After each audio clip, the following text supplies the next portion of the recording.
కౌంటర్లో మరణించిన అతడి పేరుతో బెదిరింపులు కొనసాగుతూనే ఉన్నాయి. నయీం పేరుతో నిజామాబాద్లో 3 దుండగులు బెదిరింపులకు దిగారు. నయీం అనుచరులమంటూ ఫోన్లో ఓ వ్యక్తిని బెదిరించారు. మరిన్ని వివరాలు మా నిజామాబాద్ రిపోర్టర్ శ్రీకాంత్ అందిస్తారు.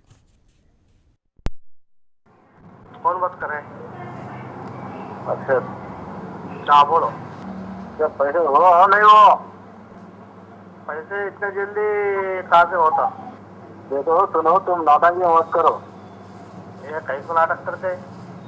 तुम जैसा करे ना वैसा तुम्हारा देख, तुम्हारा फैमिली में क्या होएगा तुमको मालूम पड़ेगा बाद में, ठीक है ना? अबे कब पढ़ते नाटक नहीं कर रहे क्या तू? नहीं नहीं करते है, 4-5 दिन होने दो करते। अभी कितना किया अभी? अभी जमा करते 4-5 दिन होने के बाद करते। यहाँ तो सुन ले, तू क्या कर रहा सब मालूम है मेरे को, ओके?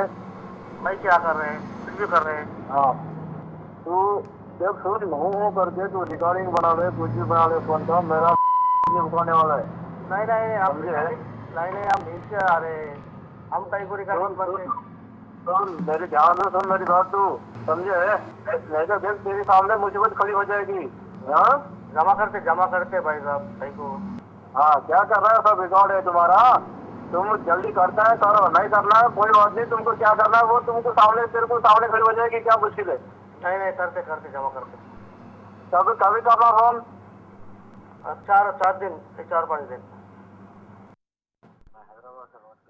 ఎన్కౌంటర్లో గ్యాంగ్స్టర్ నయీం హతమైన అతని అనుచరుల ఆగడాలు మాత్రం నిజామాబాద్ జిల్లాలో ఇంకా కొనసాగుతూనే ఉన్నాయి. జిల్లాలో 3 వ్యక్తులను నయీం అనుచరులమంటూ మాకు డబ్బులు కావాలి అంటూ బెదిరించిన ఘటన నిజామాబాద్ జిల్లాలో వెలుగు చూసింది. అయితే ప్రస్తుతం బాధితులు మనతో పాటు ఉన్నారు, ఆయనతో మాట్లాడే ప్రయత్నం చేద్దాం. చెప్పండి, అసలు నయీం అనుచరులమంటూ మీకు ఎప్పుడు కాల్ చేశారు, ఎందుకు చేశారు? అక్టోబర్ 26 నాడు కాల్ చేసి సాయంత్రం 4 గంటల సుమారు 4 o'clock కాల్ చేసి నాకు 30 lakhs కావాలను, నేను నయీం బాయ్ అని కాల్ చేసి చాలా వల్గర్గా మాట్లాడాడు, ఘోరంగా తిట్టినాడు.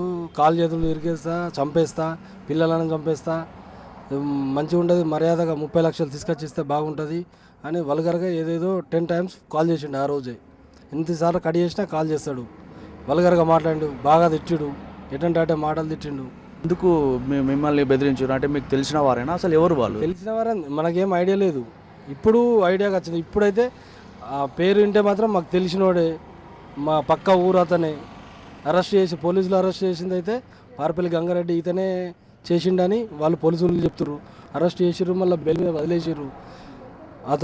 అతనితో మనకి ఎలాంటి గొడవలు లేవు, ఏం లేవు అని అరెస్ట్ చేసినప్పుడు కూడా పోలీస్ స్టేషన్ పోయి అడిగిన, నేను నీకేమైనా అన్యాయం చేసినంత చెప్పు, ఎందుకు చేసినావు ఇట్లా అంటే సప్పుడు వేయలేడు, తలకాయ కిందికి వేసుకున్నాడు అని ఏం మాట్లాడలేడు. ఇంకా డబ్బులు అంటే ఎప్పుడు ఇవ్వమన్నాడు? డబ్బులు ఏమి ఎప్పుడు ఇవ్వమన్నది దాకా మాట్లాడలే.